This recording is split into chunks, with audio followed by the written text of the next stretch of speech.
ka man makarating, kailangan mo pa ring balik-balikan ang bayang pinagmulan, kung saan ang tunog ng dagat, musika sa tenga.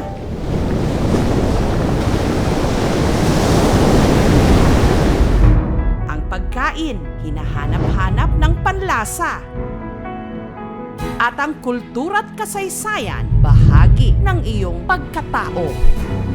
Intayon, kakabsat kan kailyan. Magbalik probinsya tayo. Sarap. Shot, shot, shot.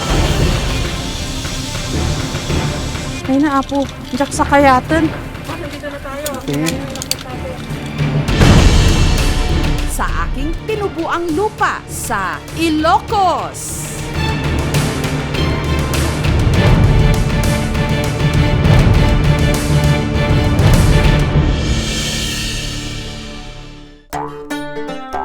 Ang una nating destinasyon, ibabalik tayo sa nakaraan. 1, 2, 3. Sa Heritage City of Vigan sa Ilocos Sur. Dito sa Vigan, hindi lang tiyan ang mabubusog sa sarap ng mga pagkain. Mabubusog din ang mata sa napaka-instagrammable na mga lugar. Pati na ang isipan sa mga kaalaman tungkol sa pamumuhay ng ating mga ninuno. Kalesa pa rin ang hari ng kalsada rito. Nung sa JSR, sinubukan ko ng maging kutsero dito sa Vigan. Ang nagturo sa akin yung asawa ni Nanay Berta. Nakalimutan ko na yung mga tinuro ni tatay eh. Opo, So, ma'am. ituro nyo na lang uli sa akin. Si Labang ang gagamitin natin kasi tutorials lang ako. Mas madali raw sumunod si Labang. Labang is Ilocano word for spot. Marami siyang spot. O, paiba-iba yung kulay. Nang, turuan nyo nga ako paano nga ulit. Hawak lang ng dalawang tali, ma'am. Mm. Tapos pag diretso, control lang po yung Okay. pagpanda. Pag ag-turn, No, ag-turn po, kanan, kaliwa po. baliktad. Opo. So pag gusto mo siyang kumaliwa, hilain mo yung kanan. Kaliwa po. Ay, oo nga. Kung gusto mo siyang kumanan, hilain mo yung kaliwa. Opo. Kanan po. Kanan. Ayan na. Sorry. Pagka gusto mo siyang kumaliwa, kaliwa. Opo. Okay.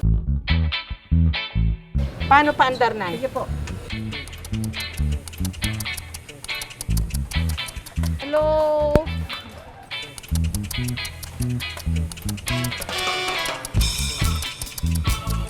Okay. Hello? Pag hinila mo, titigil siya yun ang brake. Hello? Pag hinila ng maagi, ma'am, aatras. Okay. Ang control lang po yung paghila. Ito po. Okay.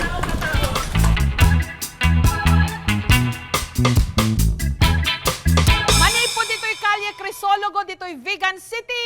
IKMJS na yan! Yay!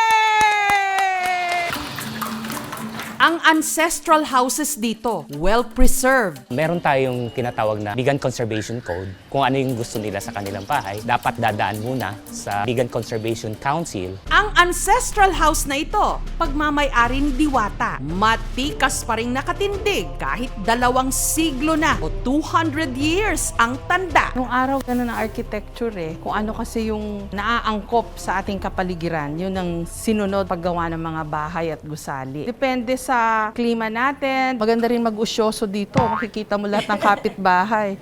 Mga Marites, kamusta ba kayo? Kasi ngayon na puro food processor na tayo. Pero ito yung lumang pangkatas ng tubo para makagawa sila ng asukal nung araw. Ginawa nilang upuan, 'di ba? Ang ganda. Oh. Game of Thrones. Lumang bangka, ginawa na ring upuan. Ang ganda-ganda. Oh, 'di ba? Ay, naglaro ba kayo nito, mga Holland? Ginaganon 'to eh.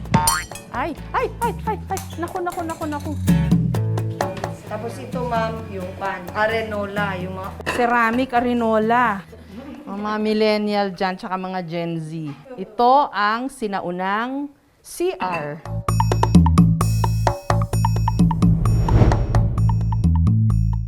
Taong 1572 nung itinatag ang Vigan. regalo ng hari ng Espanya kay Kapitan Juan de Salcedo nung bisitahin ni Don Juan sa kauna-unahang pagkakataon. Ang inihanda raw ng mga Ilocano sa kanya? Bagnet?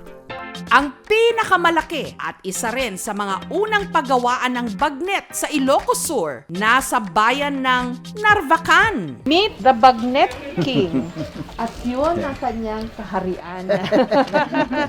Ginawa ng bagnet. Bakit may tubig po?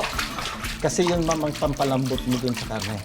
Kasi kung solid na mantika, pag uminit kasi yung mantika, maluluto kagad yung skin ng baboy. Matrabaho po ito ha, ang init.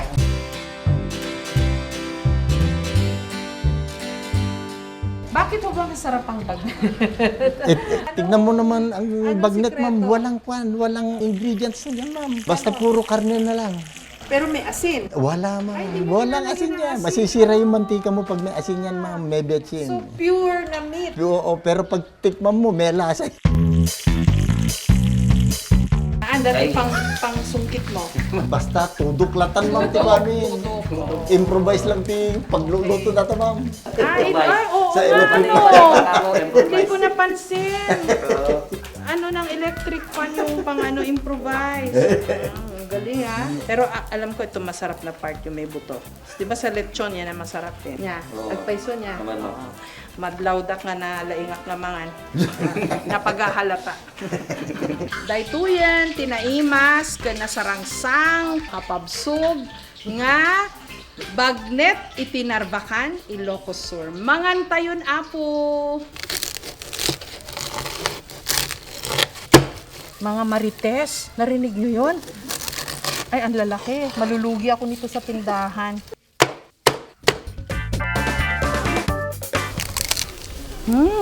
Ang harap.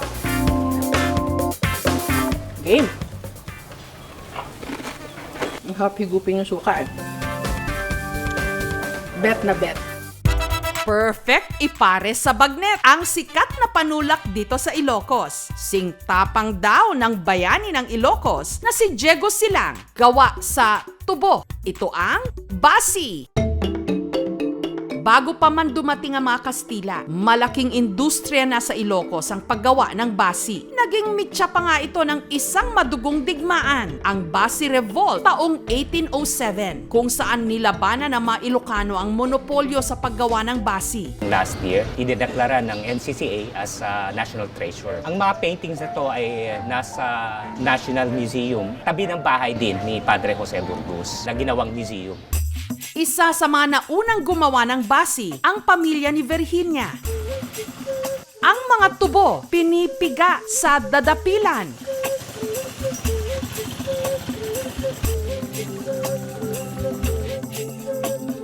At saka pinapakuluan bago iimbak sa banga o burnay. Niimbak namin yung katas hanggang 6 months para maging basi. Ang lagay, ako lang ba? Ang iinom. Halina kayo. Bagnet and basi go together. Cheers. Cheers po. Cheers. Cheers po sa inyong lahat for better health. Harap nga. Harap yung basi nyo. Shot. Shot, shot. Kung ang mga Tagalog, bulalo, ang mga Ilocano, sinanglaw. Hardcore na pagkaing Ilocano. Hindi ito pwede sa mga pihikan kasi puro laman loob. Welcome to Sinanglawan na iti bestseller nga part ng Yung dila po. dila. Awan ti dila nga rudan? Ada ma'am. Sige kanak basit. Okay.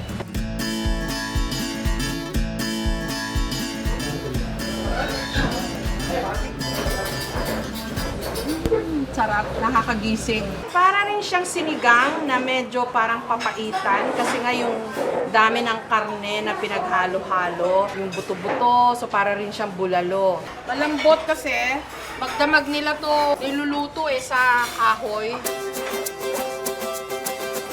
Katabi ng Ilocos Sur, ang aming probinsya. La Union.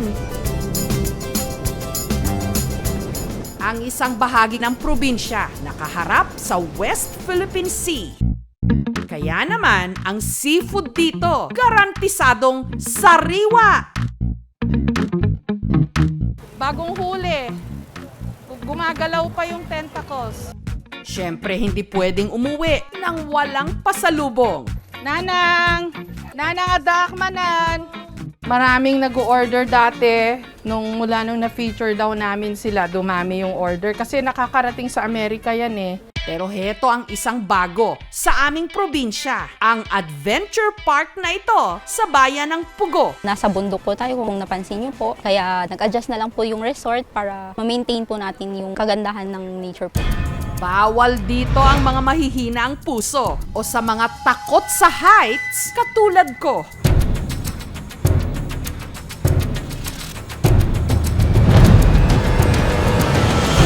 Ito na naman ang aking takot.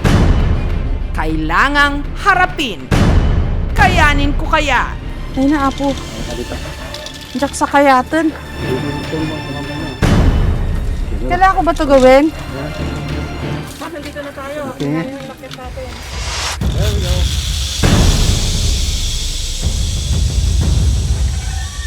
Ay, pipikit na lang ako. Bahala na. Ang dali, parang kinakabahan talaga ako. Wala, naninervyos na ako eh. Ngayon pa lang eh. Susunod na.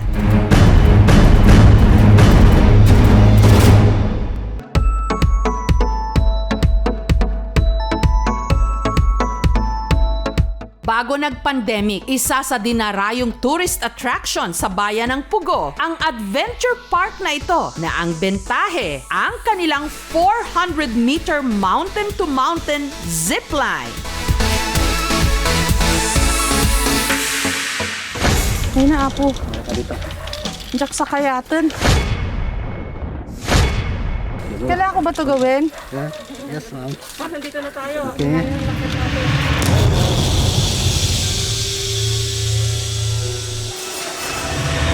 Pipikit na lang ako. Bahala na. Damat agsipaw kanyak dyan ya. May pool naman sa babae. Mabuti ko sa swimming pool ka mahulog. Ang dali, parang kinakabahan talaga ako. Kailangan ko ba talagang gawin to? Kakayanin ko kayang lumipad kasama ang aking team? Wala, naninervyos na ako eh. Ngayon pa lang eh. Aatras na sana ako kung hindi ako hinamon ng kapwa ko Ilocano. Kaya, laban!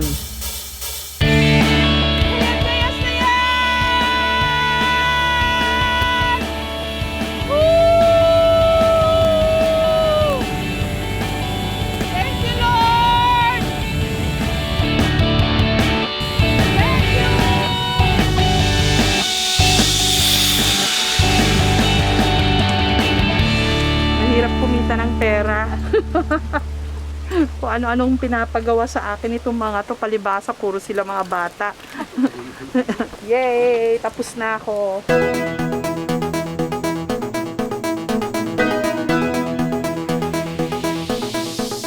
It feels good to be home. 2 taon din mahigit na hindi ako nakauwi ng ganito sa aming probinsya at maranasan ulit itong environment na kinalakhan ko for this great Ilocos adventure. Bagong huli. Agyamanak unay, apo. Ang madalas sa aming tukso o biro, kaming mga Ilocano, nuknukan daw ng kuripot. Mangantayon, apo. Pero kwentong kutsero lang yan dahil pagdating sa mga lugar na pwedeng pasyalan sa buong Ilocos, hindi kami maramot.